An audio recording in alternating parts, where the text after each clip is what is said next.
موسیٰ احمدیہ کی جماعت میں کیا رتبہ ہے نبی یا امام کا؟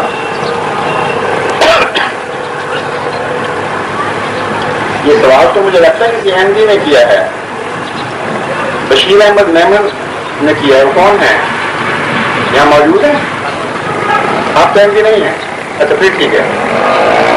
یہ سوال اتنا ہمارے حق میں تھا کہ مجھے شبہ پڑا کہ وہ احمدی چلاکی سے سوال کر کے جو آپ کو سنوانا چاہتا ہے جواب آپ نے کیا ہے. اب میں جواب دیتا ہوں. اس لیے تو آپ نے حضرت مسیح موعود لکھا نا، یہ بڑے ادب سے جو ہم کہتے ہیں وہ لکھا، اس سے بھی مجھے شبہ پڑا تھا کہ شاید احمدی کا ہو. جماعت احمدیہ میں حضرت مسیح موعود علیہ السلام کا رتبہ بالکل وہی ہے جو آپ کے نزدیک آنے والے امام مہدی کا ہے. اس سے زیادہ مختصر، اس سے زیادہ قطعی اور یقینی جواب نہیں ہو سکتا. اپنے دل میں سوچئے پہلے کہ آنے والے امام مہدی کا آپ کے ہاں کیا رتبہ ہے. بالکل لفظاً لفظاً وہی رتبہ ہم حضرت مرزا صاحب کا سمجھتے ہیں. اس لیے عقیدے میں کوئی اختلاف نہیں، یوں لوگوں کی بنائی ہوئی بات ہے. آنے والے امام مہدی کو سارے علماء عملاً امتی نبی کا رتبہ دیتے ہیں اور قطعی طور پر دیتے ہیں، اور اس رتبے سے اگر آپ انحراف کرنے کی کوشش کریں تو آپ کو کافر کہیں گے. حیدرآباد کی کسی مسجد میں جا کر یہ 2 سوال ان سے پوچھ لیجیے، آپ کو وہی جواب مل جائے گا.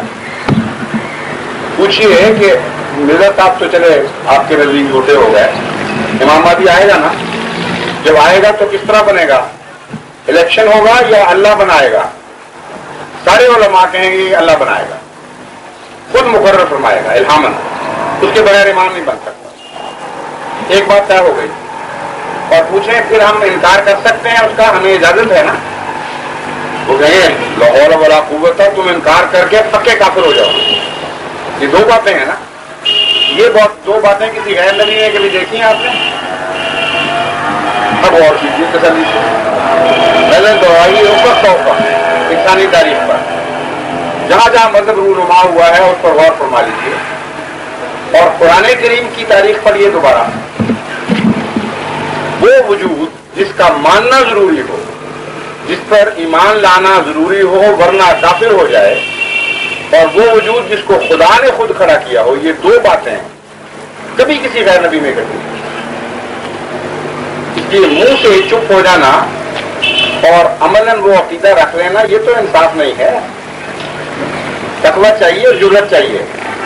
آنے والے امام مہدی کو جو رتبہ آپ دیتے ہیں ہم حضرت مرزا صاحب کو ایک ذرہ بھی اس سے زیادہ رتبہ دینے نہیں دیتے، اس لیے کہ امت محمدیہ میں شرعی نبی آ ہی نہیں سکتا کبھی جو منسوخ کرے رسول کریم صلی اللہ علیہ وسلم کی امت کو. ایک دانہ ایک ذرہ بھی منسوخ نہیں کر سکتا. آپ کے قول کو منسوخ نہیں کر سکتا. قرآن کریم تو بہت بڑی بات بن جاتی. اب بتائیے کہ جب یہ نہیں ہو سکتا اور اللہ اس کے باوجود اسی امت میں اپنی طرف سے کسی کو کھڑا کرے گا اور اس کا ماننا ضروری قرار دے گا تو امتی نبی کی اس کے خلا کیا تعریف ہو سکتی ہے؟ پر جب جماعت احمدیہ امتی نبی کہتی ہے تو یہ معنی ہے اس کے. بس اگر امام مہدی نے ختم نبوت کی مہر کو توڑ کر امتی نبی بننا ہے تو پھر کل آپ بھی کافر ہو جائیں گے جب وہ مانے گا، جب وہ آئے گا. اس لیے ہم دونوں ایک کشتی میں سوار ہیں. اور اگر امام مہدی نے ختم نبوت کی مہر توڑے بغیر یہ 2 دعوے کر دینے ہیں جو لازمن کرنے ہیں تو پھر ہم بھی کافر نہیں ہوتے، کیونکہ ہم نے جس کو مانا ہے انہی 2 دعووں کے ساتھ مانا ہے، اس کے سوا کچھ نہیں مانا.